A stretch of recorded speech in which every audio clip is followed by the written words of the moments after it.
इस वीडियो में हम पढ़ेंगे next part conservation of plants and animals जो है आपका चैप्टर क्लास 8 साइंस का, उसका सेकंड पार्ट हम देखेंगे। तो फ्लोरा एंड फौना क्या होता है? देखिए, फ्लोरा का मतलब होता है जो चीज़ फ्लावर से, जो चीज़ फूलों से रिलेटेड होती है उसको हम फ्लोरा कहते हैं, और फौना जो है वो एनिमल्स से रिलेटेड होता है।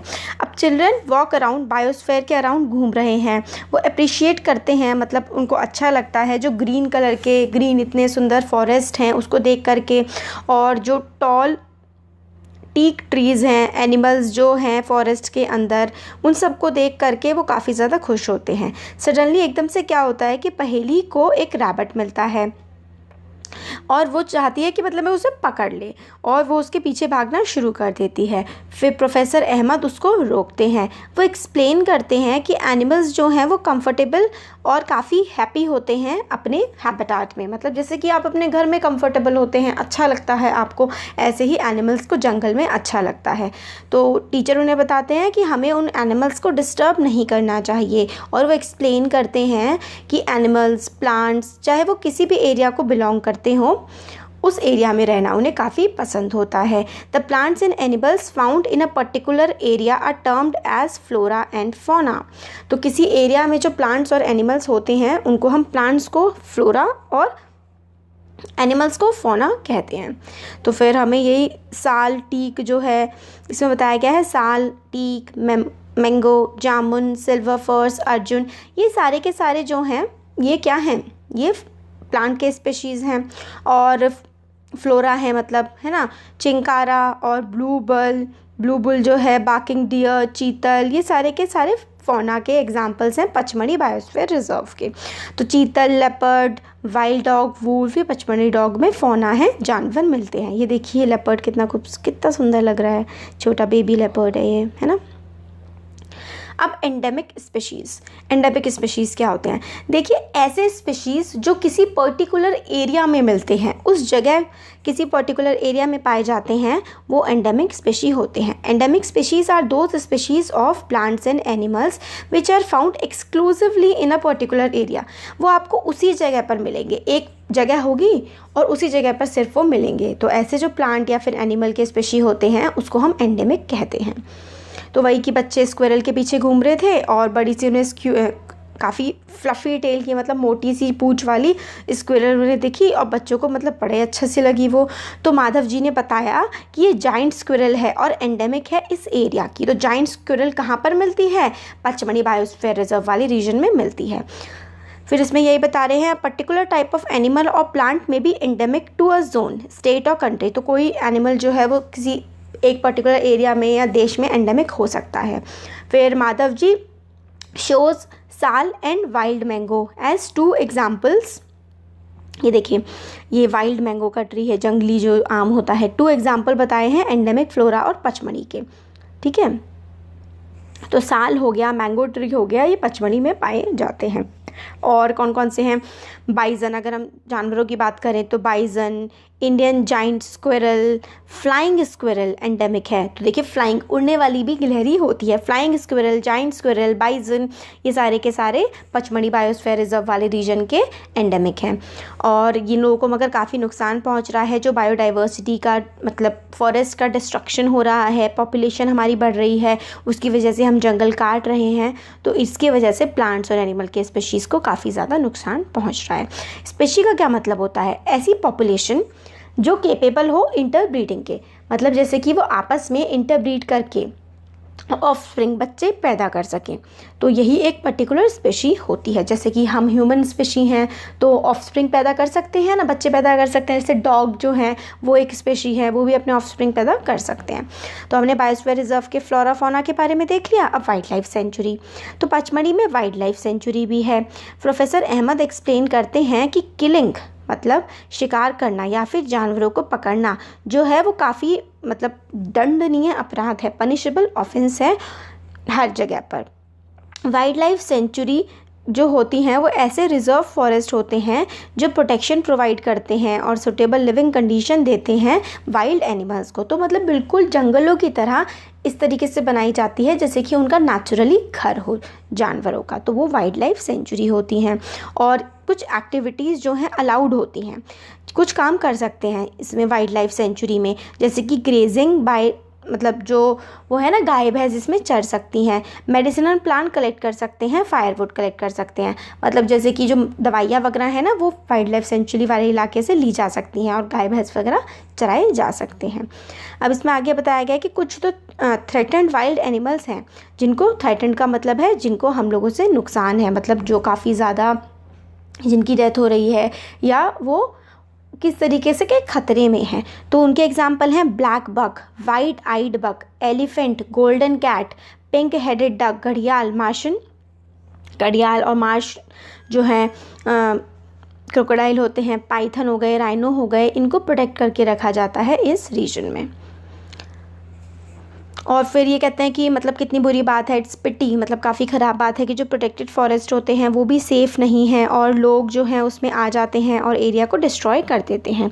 फिर बच्चों को याद दिलाया गया कि जब विज़िट की थी उन्होंने ज़ू में, जब वो ज़ू में गए थे और वो याद करते हैं कि ज़ू ऐसे प्लेसेस हैं जहाँ पे एनिमल को प्रोटेक्ट करके रखा जाता है।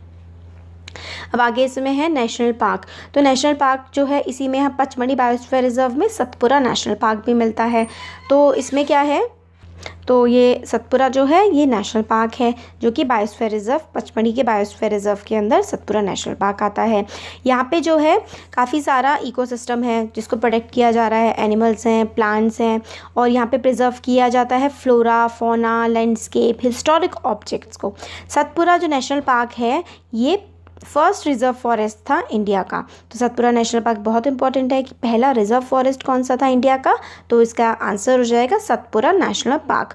द फाइनेस्ट इंडियन टीक, मतलब काफ़ी अच्छी जो टीक है वो इस फॉरेस्ट में मिलती है। और अब तो इंडिया में मोर देन 100 से भी ज़्यादा नेशनल पार्क अवेलेबल हैं।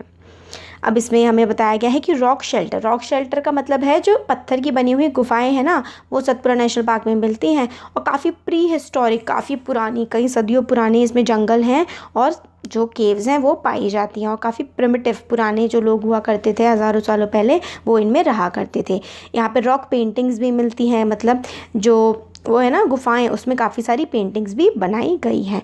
और पचमढ़ी बायोस्फीयर रिजर्व में 55 रॉक शेल्टर्स हमें देखने के लिए मिलते हैं और इसमें जो पिक्चर्स बनाई गई हैं उसमें animal, man fighting, hunting, dancing, playing musical instruments, इस तरीके की पेंटिंग जो है देखने के लिए मिलती हैं। अब यहाँ पर सतपुरा टाइगर रिजर्व भी है। तो हम लोगों ने नेशनल पार्क देख लिया, अब सतपुरा टाइगर रिजर्व भी है।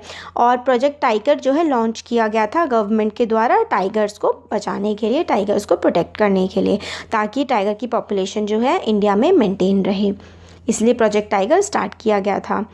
अब टाइगर जो है वन ऑफ द स्पीशीज़ हैं जो काफ़ी जल्दी ख़त्म होते जा रहे हैं हमारे देश से। बट आपको जान के खुशी होगी कि काफ़ी मतलब इसी बार 2018 में जो है टाइगर का सेंसस 2019 में पब्लिश किया गया है, 18 में लिया गया था सेंसस और उसमें टाइगर की पॉपुलेशन 2967 पाई गई है, मतलब अराउंड 3000 टाइगर्स अब हमारे देश में पाए जाते हैं। तो काफ़ी इनका प्रोटेक्शन किया जा रहा है, इसलिए हमें जो है पॉपुलेशन इंक्रीज़ होते हुए दिख रही है। और एक टाइम था कि एनिमल्स जैसे कि लायन, एलिफेंट्स और वाइल्ड बफलोज, बारहसिंघा, ये सब के सब सतपुरा नेशनल पार्क में मिलते थे। टाइगर्स और लायंस भी मिला करते थे, है ना। बट अब जो है ऐसा नहीं है। ये देखिए टाइगर, कितनी सुंदर स्ट्राइप्स होती है ना इसकी, कितना बहुत ही मैग्निफिसेंट और अच्छा होता है। तो नेशनल पार्क में काफ़ी ज़्यादा इनको प्रोटेक्ट करके रखा जाता है। अब एनिमल्स हुज नंबर, जिनका नंबर कम हो रहा है, वो एक्सटिंक्शन फेस कर रहे हैं, मतलब वो ऐसा खतरा फेस कर रहे हैं कि वो एक दिन कहीं ख़त्म ना हो जाए। वो तो आपको भूजों को भी डायनासोर्स की याद आई कि वो भी एक टाइम ख़त्म हो गए थे। ये देखिए वाइल्ड बफलो है, ये वाला बारहसिंगा है, मतलब इसके 12 सींग होते हैं सर पे। अब एनिमल्स को काफ़ी ज़्यादा दिक्कत होती है, डिफ़िकल्टी होती है, क्योंकि उनके जो नेचुरल हैबिटेट है, हम जैसे लोग, हम लोग लकड़ी काट रहे हैं। भाई देखिए लकड़ी का इस्तेमाल तो हम सभी करते हैं, इसका मतलब हम सभी दोषी हैं जंगल काटने की। घर के दरवाजे लकड़ी के बने होते हैं, हमारी पेंसिल लकड़ी की बनी होती है, पेपर जो है वो भी लकड़ी से ही बनता है ना। तो हमें थोड़ा वेस्ट नहीं करना चाहिए, चीज़ों को इफ़ेक्टिवली और अच्छे तरीके से यूटिलाइज़ करना चाहिए। तो नेशनल पार्क जो हैं उसमें जैसे कि हमने उसमें देखा था ना, जो वाइल्ड लाइफ सेंचुरीज़ थी उसमें ग्रेजिंग, है ना, एनिमल ग्रेज कर सकते हैं, collection of firewood, medicinal plants, ये सब ले सकते हैं। तो भाई नहीं, इसमें नहीं है। नेशनल पार्क्स में ग्रेजिंग वगैरह कुछ भी अलाउड नहीं है, और पोचिंग हंटिंग तो कहीं पर भी अलाउड है ही नहीं। अब पहेली जो है बताती है कि स्मॉल एनिमल्स जो हैं वो काफ़ी ज़्यादा डेंजर में हैं बड़े एनिमल्स के कंपैरिजन में। कई बार हम लोग स्नेक्स को, लिजर्ड को, फ्रॉक्स को, बैट्स, आउल्स, मतलब ऐसे ही हम इनको क्या कर देते हैं, किल कर देते हैं, मार देते हैं बिना किसी रीज़न के। बट ये जो है सारे के सारे एनिमल्स इकोसिस्टम में बैलेंस बनाए रखने के लिए काफ़ी ज़्यादा ज़रूरी हैं, और इनको मार करके हम एक तरह से खुद को ही हार्म कर रहे हैं। क्योंकि जो एक फूड चेन होती है ना, हम लोगों ने क्लास 7th में भी पढ़ा था, फूड चेन, एक एनिमल किस तरीके से दूसरे एनिमल पर डिपेंड होता है, उस चीज़ को हम खराब कर रहे हैं। तो इकोसिस्टम जो है is made up of all plants, animals, micro organisms in area with non living components such as climate, soil, river deltas etcetera. तो इकोसिस्टम में सब आते हैं, ह्यूमंस, एनिमल्स, माइक्रो ऑर्गेनिजम्स और क्लाइमेट्स की कंडीशन, जो भी हमारा क्लाइमेट है एरिया का, उसकी मिट्टी, रिवर डेल्टा वगैरह सब कुछ हमारे इकोसिस्टम में आते हैं। अब रेड डेटा बुक क्या है? तो देखिए, रेड डेटा बुक जो है वो रिकॉर्ड रखती है चीज़ों का, जो एंडेंजर्ड एनिमल्स के स्पीशीज़ हैं ना, जिनकी एक्सटिंक्शन, मतलब जिसके आप समझ लीजिए कि जिनको खतरा है, ऐसा खतरा कि वो एक दिन कहीं लुप्त ही ना हो जाएं, ख़त्म ही ना हो जाएं, इस तरीके का जिनको खतरा है, एंडेंजर्ड एनिमल्स और प्लांट्स के स्पीशीज़ को रेड डेटा बुक में रखा जाता है, ताकि पूरे वर्ल्ड में उनके बारे में अवेयरनेस फैले और उनको नुकसान ना पहुंचाया जाए, बचा करके रखा जाए। तो ये रेड डेटा बुक है। अब माइग्रेशन का मतलब होता है एक जगह से दूसरी जगह जाना।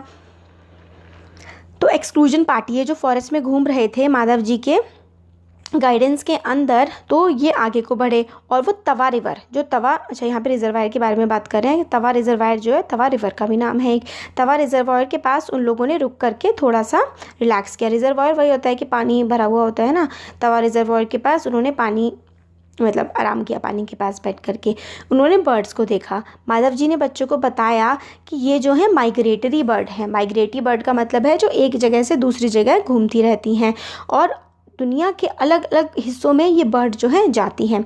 माइग्रेटरी बर्ड जो है fly to far away areas, बहुत ही दूर दूर के इलाकों में ये माइग्रेटरी बर्ड्स जाती हैं हर साल ड्यूरिंग अ पर्टिकुलर टाइम।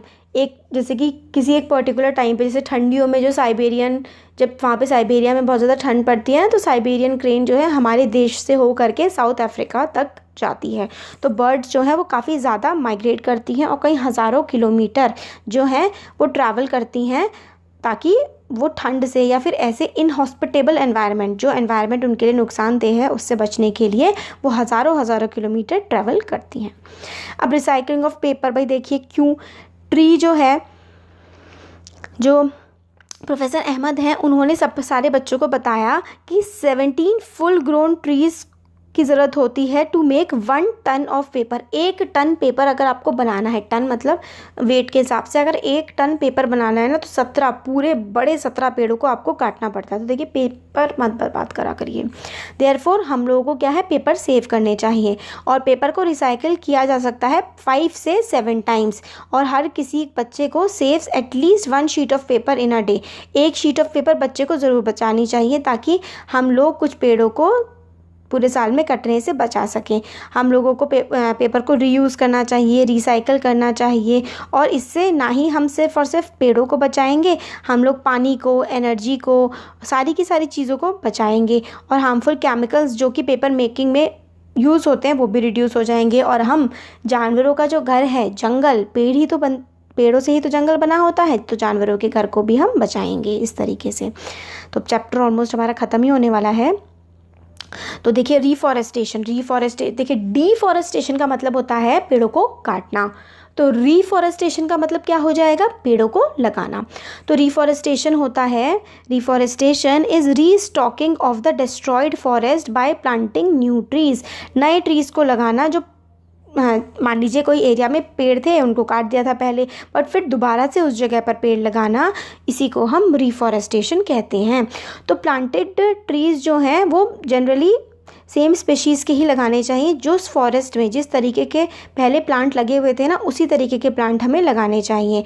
और रिफॉरेस्टेशन नेचुरली भी होता है, जैसे कि कोई फॉरेस्ट आपने कोई एरिया में से सारे पेड़ काट दिए ना, तो नेचुरली ही वहाँ पर दोबारा से पेड़ उगाएंगे बिना किसी ह्यूमन के इंटरफेरेंस के भी। और अगर हम लोगों को रिटेन करनी है अपनी ग्रीन वेल्थ, तो कहते हैं ना कि पेड़ों के पास रहने से तो बीमारियाँ भी ठीक हो जाती हैं और ऑक्सीजन हम लोगों को ज़्यादा मिलती है। तो अगर हम चाहते हैं फ्यूचर जनरेशन्स के लिए सब अच्छा रहे, हमारे आसपास ग्रीनरी रहे। देखिए, आपको कहीं भी आप जाएंगे घूमने तो आपको बिल्कुल साफ़ और ठंडा पानी और हर तरफ पेड़ अगर होंगे तो आपका मन बड़ा शांत रहेगा, आपको बड़ा अच्छा फील होगा। तो इसलिए पेड़ बचाइए, चीज़ों को वेस्ट नहीं करिए, ठीक है ना। तो प्रोफेसर अहमद ने ये भी बताया कि we have forest conservation act. हमारे देश में क्या है, फॉरेस्ट को बचाने का एक्ट भी है, फॉरेस्ट कंजर्वेशन एक्ट है, और उसका एम है प्रिजर्व करना, बचा के रखना, कंजर्व करना नेचुरल फॉरेस्ट को, और ताकि जो फॉरेस्ट हैं वो लोगों की नीड्स भी पूरी कर सकें और जो है वो जंगल बचे भी रहें। फिर लास्ट में ये लोग सब चले गए और माधव जी जो है उनको गाइड जो उन्होंने किया था, माधव जी ने, बड़ा अच्छा एक्सपीरियंस बच्चों के लिए रहा। तो काफ़ी कुछ हम लोगों ने इस चैप्टर में पढ़ लिया है, पूरा कंप्लीट हो गया explanation. Thank you so much. अच्छा लगा वीडियो को लाइक करिए, चैनल को सब्सक्राइब करिए, अपने फ्रेंड्स के साथ भी इसको शेयर करिएगा।